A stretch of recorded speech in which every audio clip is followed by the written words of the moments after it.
Tea கடை kitchen சொந்தங்களுக்கு வணக்கம். இன்றைக்கி ஒரு வித்தியாசமான முறையில் கார கரண்டி முறுக்கு எப்படி செய்யலான்னு தான் பார்க்க போகிறோம். நல்லா மொறுன்னு முறுக்கு செய்யணும்னு நினச்சிங்கன்னா கண்டிப்பாக இந்த மெத்தடில் ட்ரை பண்ணி பாருங்கள். வணக்கம். இன்றைக்கி நம்ம டீ கடை கிச்சனில் என்ன பார்க்க போகிறோம்னா கரண்டி கார முறுக்கு தான் பார்க்க போகிறோம். அதுக்கு நம்ம இன்றைக்கி முறுக்கு மாவு எடுத்திருக்கோம். இது கடையில் வாங்கின முறுக்கு மாவு தான், ஒரு 1/2 கிலோ எடுத்திருக்கோம். நான் வாங்கின இந்த கம்பெனியில் சீரகம் அந்த இதெல்லாம் இல்லை, எள்ளு உப்பெல்லாம் சேர்க்கலை, அதனால் நான் சேர்த்துக்கிறேன். நீங்கள் அதில் இருந்துச்சுன்னா அது அளவு மட்டும் அதை கனெக்ட் பண்ணி போட்டுக்கோங்க. ஒரு 1/2 டீஸ்பூனு தூளுப்பு, காரத்துக்கு 1 டீஸ்பூன் நிறையா தனி மிளகாத்தூள், பெருங்காயத்தூள் ஒரு 1/4 டீஸ்பூனு, சீரகம் 1 டீஸ்பூனு, வெள்ளை எள்ளு கருப்பு எதுனாலும் பரவாயில்ல 1 டீஸ்பூன் சேர்த்துக்கோங்க. இப்போ மாவோட சேர்த்து போட்டிருக்க பொருள் எல்லாம் ஒரு தடவை நல்லா இந்த மாதிரி கலந்து விட்டுருங்க. நல்லா கலந்தாச்சு. இந்த அளவு கலந்து முடிச்சுட்டு இப்போ சூடான எண்ணெய் ஒரு 2 டேபிள் ஸ்பூனு, அந்த கரண்டியில் நான் 2 கரண்டி ஊற்றுறேன், இது 2 டேபிள் ஸ்பூன் இருக்கும். சூடான எண்ணெய் சேர்த்துக்கோங்க. இப்போ சூடான எண்ணெயை ஊற்றிட்டு நல்லா இந்த மாதிரி ஒரு கரண்டி வச்சுட்டு கலந்து விடுங்க. கரண்டிகிட்ட கலந்து விட்டுட்டு நமக்கு சூடு ஆறி இருக்கும், கைட்டை பிசைஞ்சு விட்டுடலாம். மாவோட சேர்த்து அந்த எண்ணெய் சேர்ற மாதிரி நல்லா பிசைஞ்சு விடுங்க. மாவில் எண்ணெய் சேர்த்து நல்லா இந்த மாதிரி பிசைஞ்சு விட்டாச்சு. இந்த அளவுக்கு இருக்கணும் நம்ம பிசைஞ்ச பக்குவோம். இப்போ இதில் தேவையான அளவு தண்ணி சேர்த்து நம்ம முறுக்கு பதத்துக்கு நம்ம பிசைய போகிறோம். இப்போ நம்ம இதில் ஒரு 1/4 லிட்டர் போல் தண்ணி சேர்த்துக்கிடுவோம். சாதாரண தண்ணி தான்.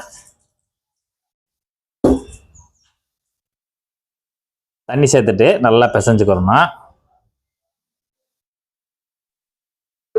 இப்போ நம்ம 1/4 லிட்டர் தண்ணி சேர்த்து நல்லா பிசைஞ்சு கொடுத்துக்கிட்டு இருக்கோம். இப்போ நமக்கு தண்ணி பத்தாது, அதனால் மறுபடியும் கொஞ்சமாக சேர்த்துக்குவோம். இப்போ நான் கொஞ்சம் கொஞ்சமாக மாவு பிசைஞ்சிட்டு கடைசி மொத்தமாக எவ்வளோ தண்ணி செலவாயிருக்குன்னு சொல்லிடுறேன். இப்போ நம்ம மாவு பிசைகிறதுக்கு ஒரு 400 ml தண்ணிக்குள்ளே தேவைப்பட்டிருக்கு. மாவு பார்த்திங்கன்னா இந்த அளவுக்கு இருக்கும். ரொம்பையும் கட்டியாக இருக்கக்கூடாது, ரொம்ப நெழுநெழுன்னு இருக்கக்கூடாது. நம்ம உலக்கில் பிழிகிற அளவுக்கு நல்லா லேசான அந்த நல்லா பதிகிற அளவுக்கு இருந்தால் போதும். லேசாக எண்ணெயை தொட்டுட்டு லேசாக மேலே அமுத்தி விட்டு காயாத அளவுக்கு ஒரு துணியை இல்லைன்னா ஒரு மூடி போட்டு தனியாக வச்சிடலாம். இப்போ நம்ம முறுக்கு சுற்ற போகிறோம். சுற்றுறதுக்கு இன்றைக்கி நம்ம ஸ்டார் வச்சு தான் எடுத்திருக்கோம். நம்ம ஸ்டார் வச்சு ஒரு ஸ்டார் வச்சு தான் எடுத்திருக்கோம். இன்றைக்கி நம்ம அமுக்கு உலக்கு தான் எடுத்திருக்கோம். இப்போ நம்ம இதை டைட் பண்ணிடலாம். இப்போ நம்ம கொஞ்சமாக லேசாக எண்ணெய் தடவிடலாம் உலக்கில்.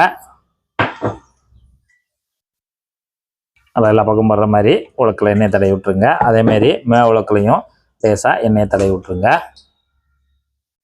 தடவிட்டு இப்போ நம்ம ரெடியாக வச்சுருக்கக்கூடிய மாவில் கொஞ்சமாக ஒரு 3/4 உலக்கு இருக்கிற மாதிரி ஒரு உருண்டை எடுத்துட்டு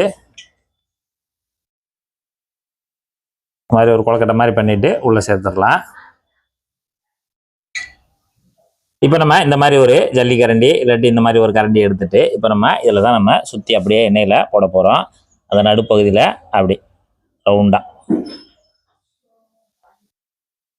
அப்படியே ரவுண்டாக பிழிஞ்சிக்கிட்டே வாங்க.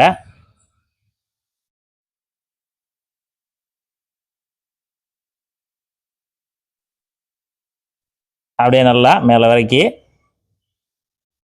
ரவுண்டாக சுற்றிக்கிட்டே வாங்க. எப்பவுமே பிழிஞ்சிட்டு தான் நம்ம கரண்டியில் எடுத்து போடுவோம். நம்ம இன்றைக்கி அதே கரண்டிலையவும் நம்ம பிழிஞ்சிட்டு அப்படியே போட போகிறோம். அவ்வளோதான் வித்தியாசம். அவ்வளோதான். நம்ம இன்றைக்கி பெரிய முறுக்கா பிழிஞ்சிட்டோம். அந்த கரண்டி முழுக்கா போட்டு அந்த கார்னர் மட்டும் லேசாக அப்படியே டச் பண்ணி விட்ருங்க. அப்படியே அந்த கரண்டியை தூக்கிட்டு இப்போ இந்த கடாயில் நம்ம தேவையான அளவு எண்ணெய் சேர்த்துருக்கோம். அந்த கரண்டி எந்த அளவுக்கு முங்குமோ அந்த அளவுக்கு எண்ணெய் சேர்த்துக்கிட்டால் சரியாக இருக்கும். இப்போ நம்ம எண்ணெயோட சூடு பார்த்திங்கன்னா ரொம்ப ஹெவியாக இருக்கக்கூடாது. முறுக்கு மீடியமான ஹீட்டில் இருக்கணும், அடுப்பு மீடியத்தில் தான் இருக்கணும். இப்போ நம்ம இந்த எண்ணெயில் கரண்டியை லேசாக இப்படி எல்லா பக்கமும் அப்படி எண்ணெய் படுற மாதிரி அப்படியே திருப்பி விட்டுக்கிட்டே இருந்தோம்னா நமக்கு அந்த சைடு ஒட்டாமல் வெளியில் வர்றதுக்கு ஆரம்பத்தில் இந்த மாதிரி எண்ணெயில் முக்கி சுற்றிக்கிட்டே இருந்தோம்னா அது வந்துடும். இப்போ எண்ணெயிலே நம்ம அப்படியே எல்லா பக்கமும் சுற்றி ஒரு நிமிஷம் வச்சுருந்தோம்னா அது அப்படியே எண்ணெயிலேருந்து விட்டுரும், நம்ம கரண்டிலேருந்து விட்ட உடனே நம்ம அப்படியே திருப்பி விட்டுறலாம். எண்ணெயில் திருப்பி விட்டு அப்படியே ஒன்று வேக வச்சு எடுத்துக்கலாம். இதுலேயே நம்ம எண்ணெயில் வெளியே எடுத்து போட்டாச்சு. இப்போ நல்லா வெந்துக்கிட்டு இருக்குது. மீடியமான ஹீட்லேயே வேகட்டும். இப்போ திருப்பி விட்டுக்குவோங்க. இப்போ நமக்கு முறுக்கு ரெடி ஆயிடுச்சு. கிட்டத்தட்ட ஒரு 4 நிமிஷம் ஆச்சு. அங்கிட்டு இன்னும் பெரட்டி விட்டு 4 நிமிஷத்தில் நல்லா ஒன்று போல் இருந்த பக்கமும் வேக வச்சு எடுத்தாச்சு. பபுள்ஸ் எல்லாம் குறைஞ்சிருச்சு. இப்போ நம்ம எடுத்துடலாம் முறுக்கை. நமக்கு சூப்பரான ஒரு கூடை முறுக்கு அருமையாக தயாராகிடுச்சு. இப்போ நார்மலாக இந்த மாதிரி ஜல்லிக்கரண்டி வச்சுட்டு நம்ம வந்து திருப்பி வச்சுட்டு அப்படியே சுற்றி எடுப்போம். அந்த மாதிரி டைப்பில் கூட நம்ம சுற்றி எடுக்கலாம். சின்ன சின்ன முறுக்கா போட்டுக்கலாம்.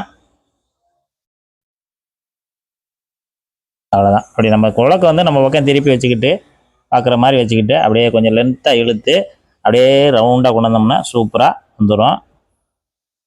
அவ்வளோதான். இப்போ என்ன சைஸ் வேணுமோ அந்த சைஸுக்கு வந்துட்டு நம்ம அப்படியே கட் பண்ணி லைட்டாக அப்படியே ஜாயின் பண்ணி விட்டுறலாம். அவ்வளோதான்.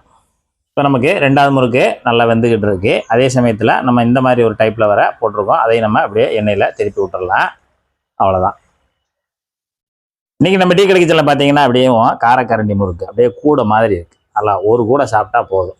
முறுக்கு சூப்பராக இருக்கும்.